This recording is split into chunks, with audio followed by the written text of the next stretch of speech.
Hello, this is Shmuel Moshe, and you're listening to the weekly Parashahcast Season 2 with a very special episode for Sukkot.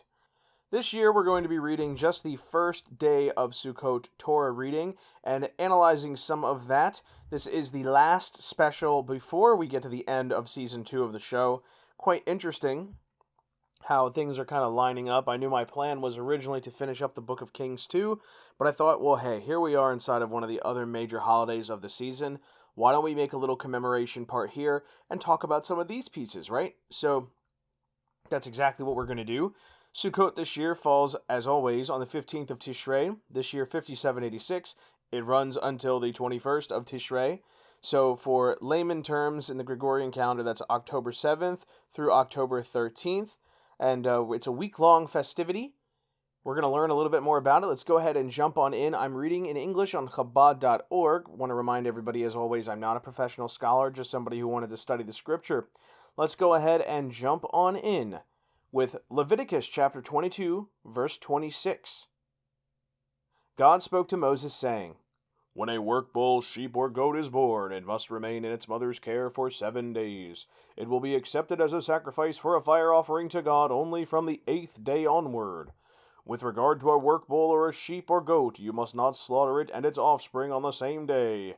When you slaughter a thanksgiving feast offering to God, you must slaughter it such that it attain my favor for you, that it be eaten on that day. Do not leave it over until morning. I am God. You must safeguard my commandments and perform them. I am God. You must not desecrate my holy name, that I may be sanctified among the Israelites. I am God who sanctifies you, and who took you out of Egypt in order to be your God. I am God." Leviticus chapter 23, verse 1. God spoke to Moses, saying, "Speak to the Israelites, and say to them, with regard to God's appointed days, the ones that you will designate as holy occasions, these are my appointed holy days. During a 6-day period each week, work may be performed, but on the 7th day there must be a complete rest day, a holy occasion. You must not perform any work on it. It is a Sabbath to God in all your dwelling places." End of the first portion. So just to quickly focus on one section in here that caught my eye, it specifically refers to the sacrifice of a work bull, sheep, or goat. So it specifically says that it must be in the care of its mother for 7 days. Only on the 8th day onward can it be considered eligible for sacrifice. Now, the significance here is that the circumcision for males amongst the children of Israel is also an 8-day timer. Quite interesting. Now, I've said this before, and it's a bit callous or strange. Some people might not like the sound of it, but I've often described it that the circumcision, the Brit Milah, it is a blood pact, right? It's a sort of an offering of blood of sorts, because you are cutting open the flesh and bleeding.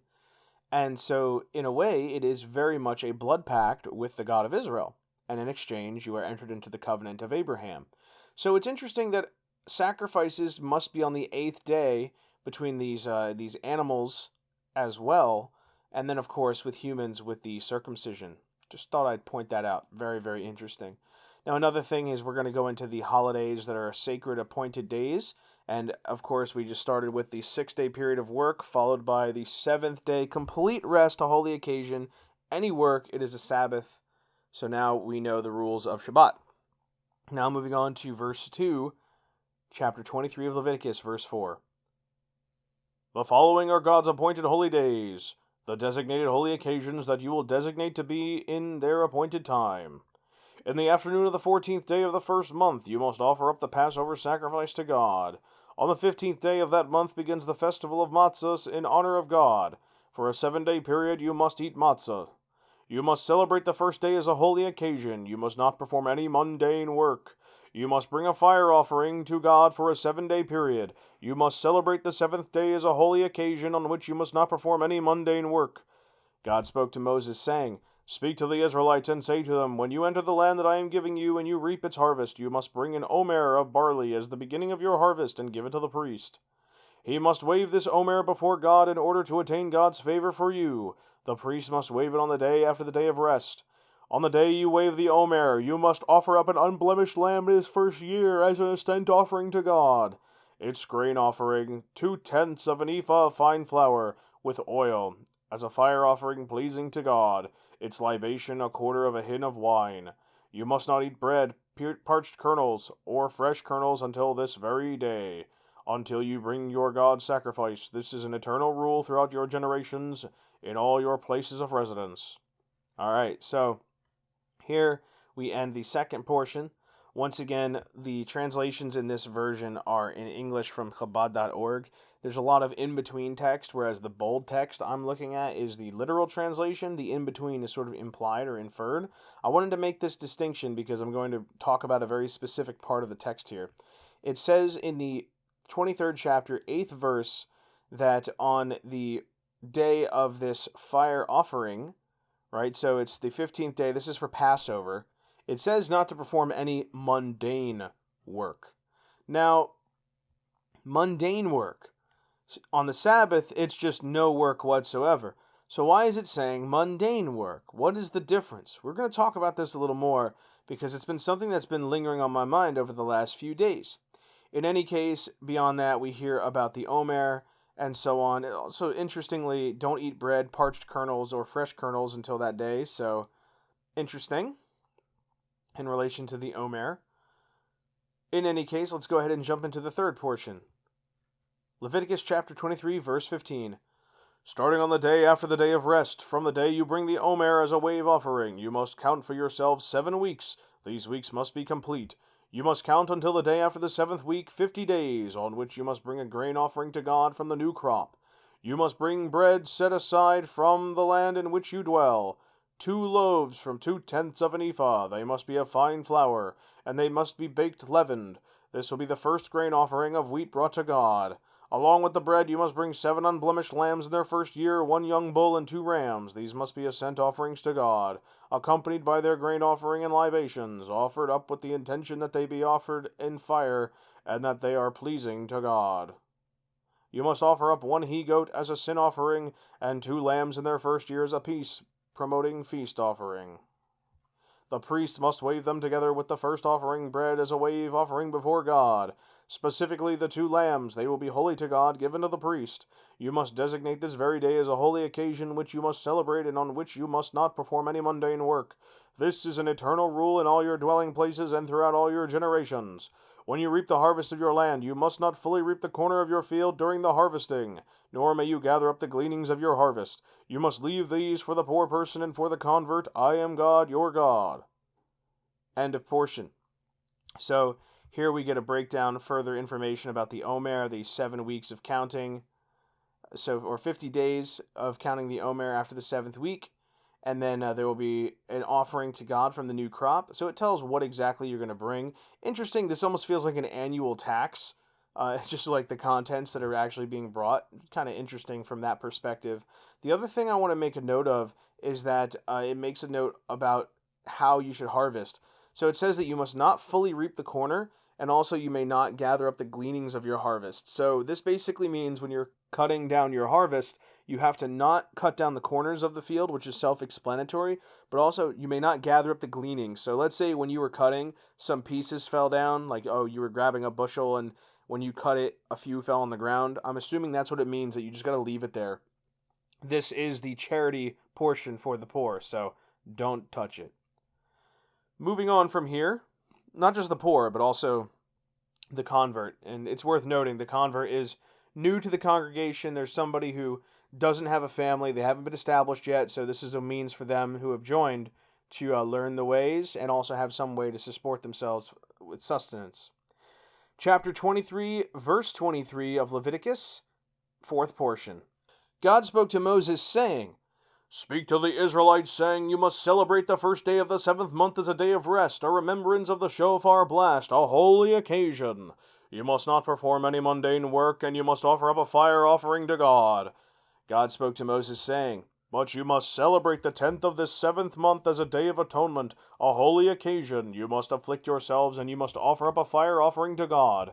You must not perform any work on this day itself, for it is a day of atonement, reserved for effecting atonement for you before God, your God. For any person who neglects to be afflicted on this day itself will be cut off from his people. Regarding any person who performs any work on this day itself, I will cause that person to be lost from among his people. You must not perform any work. This is an eternal rule, which will apply throughout your generations in all your dwelling places. It must be a complete day of rest for you, and you must afflict yourselves. You must observe your day of rest on the 9th of the month in the late afternoon, from that afternoon until the end of the following afternoon. End of fourth portion. So here we get the breakdown now related to Yom Kippur and Rosh Hashanah. So Rosh Hashanah, cool, holy occasion, afflict yourselves for the Yom Kippur day. So first, note the distinction here. Rosh Hashanah, it says you must not perform any mundane work. For the Day of Atonement, it says you must not perform any work on this day itself, for it is a day of atonement reserved for effecting atonement. Anyone who does this, anyone who neglects to be afflicted on this day will be cut off from his people. Anyone who works on that day, I will cause that person to be lost from among his people. So we're talking full-blown spiritual and maybe even physical exile. So earlier I brought up the distinction. What is mundane work versus regular work or any type of work, right? It's hard to say for certain, but we can see that there is a difference between the rest that you're supposed to take on days like Rosh Hashanah and then the total no work example like Yom Kippur, where it specifically says any type of work whatsoever. So we can kind of infer here there are some forms of work that might be approved on other days that are not supposed to work on, but absolutely nothing is acceptable on Yom Kippur, the Day of Atonement. And the consequences are dire. And it's so extreme that it says that you must observe the day of rest on the 9th of the month in the late afternoon, from that afternoon until the following afternoon. So this is basically going to be your full rest period that you're going to actually make sure you get a little pregame before sundown. Now moving on to the fifth portion. Leviticus chapter 23. God spoke to Moses, saying, Speak to the Israelites, saying, On the 15th day of this 7th month is the festival of Sukkot, a 7-day period devoted to God. The first day is a holy occasion on which you must not perform any mundane work. For a 7-day period you must bring a fire offering to God. You must celebrate the 8th day as a holy occasion, and you must bring a fire offering to God. It is a day of restriction. You must not perform any mundane work on it. These are the God's appointed holy days that you must designate as holy occasions on which to offer up fire offerings to God, ascent offerings, grain offerings, and feast offerings, as well as wine libations, each day's requirement on its day. All this is apart from God's Sabbaths, and apart from your sacrificial gifts, all your sacrificial vows, and all your dedications that you give to God. However, you must offer up as a festival peace offering to God on the 15th day of the 7th month, when you gather in the produce of the land, for a 7-day period. The first day must be a day of rest, and the 8th day must be a day of rest. On the first day you must take hold for yourselves of a fruit of the citron tree, which stays on the tree more than 1 year, 1 date palm frond, braided branches of a myrtle bush, and 2 branches of a willow that grows next to a brook. You must rejoice before God your God for a 7-day period. You must celebrate it as a festival to God for 7 days in the year. It is an eternal rule applicable throughout your generations that you celebrate it in the 7th month. You must live in huts for this 7-day period. Every native among the Israelites must live in huts, in order that your ensuing generations know that I had the Israelites live in huts when I took them out of Egypt. I am God, your God. Moses told the Israelites the laws of God's appointed holy days. Alright, so this is where we get into the nitty-gritty with Sukkot. So this is on the 15th day of the 7th month, in this case, Tishrei 15. And what's going to happen is on day 1 of 7, you're not going to perform any work whatsoever in the form of mundane work. Right? Here we see this word mundane again in the English. So, do not perform mundane work. There is something that must be acceptable for this to be distinguished, but nevertheless, once again, mundane work, it says don't perform that. Now, the word mundane, again, that's a translation, so maybe it could mean something to the effect of it's not necessary to survive, or it could mean something that doesn't, like something like a rote repetitive task. I don't know, but whatever it is, don't do it. So, we are supposed to also give a fire offering. That obviously isn't happening these days. The 8th day is also a festival holy occasion, right, with an offering, and it also has the work restriction from the first day. Now, interestingly, it talks about, of course, these are all the days, and days you have to make the offerings and so on, but focusing again on the holiday of Sukkot, it says that when you gather in the produce of the land, so this is basically a harvest festival, right, and you're going to take these 4 different types of plant materials, and you're going to wave them around, or not, it doesn't say wave, it says you must rejoice before God, so you're going to rejoice in the form of waving them around, I suppose. But I think it's actually kind of interesting. The last part here is it says that to celebrate it, you must live in huts, right? The native among Israelites must live in huts. And that also means that converts are accepted, I suppose. But regardless, they must dwell inside of huts. Why? It says, in order that the generations will know that I had the Israelites living in huts when I took them out of Egypt. So this is a commemoration of the travel from Exodus period. They were living in these huts in the desert. Interesting kind of thing. You're commemorating the exile period, wandering in the desert. I have another idea with this. This is what we're told is the reason, and it's probably true. But there's also going to be a lot of calamity during the end days described by the prophets, right? And so, like this week, the reading associated with this particular portion I just concluded, right? The Haftorah that follows it is from the book of Zechariah, which I've not read in full, but I decided to take a little glance at it. And it mentions that there will be crazy calamities that happen on the day that the Lord basically comes to rule the whole world. And it notes also that all the ground except for Jerusalem will be made into like a plain. So that kind of worries me a bit. That makes it sound like the world's going to fall apart, right? All the buildings and the structures and things like that.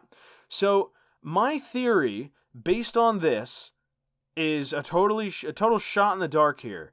I'm going to go out on a limb and say that whenever it happens, whenever God takes over the world as described and all these things happen, during that time, it will probably be during the festival of Sukkot. Why? Because the Israelites will be outside living in huts, which means that no matter what constructions they live in normally, they won't be inside of them at that time. So by obeying God's commandment here, they're safe. They're going to be outside in the huts. And they're very ramshackle, but they're okay. Like if they were to collapse on you, no problem. And the other thing about these Sukkot, the sukkah, the booth, the hut, it's something that you could kind of see the sky, see the stars, So it's very interesting to me that the Israelites will kind of be out in the wilderness in their own way, honoring their ancestors, when in reality, it could also be that this is a second piece that during the time of calamity that strikes as God claims the world and puts us into the heavenly kingdom era, it just may be that it will be during Sukkot, because based on what I understand of the different holidays, this would be the safest time to do it for the children of Israel. That's all for this week's episode. Thank you so much for tuning in. Next time, I'm certain, surely, for real this time, we'll be reading the final chapters of the Book of Kings 2. For now, though, it was a special festival of Sukkot, and if I was not to give it its due credit and due attention, well, I would not be celebrating it, would I? It's time to be festive, so here we are. Thank you so much for listening. I hope you've enjoyed this very short special episode of the weekly Parashahcast Season 2. Until next time, this has been Shmuel Moshe. We'll see you then. As always, Baruch Hashem.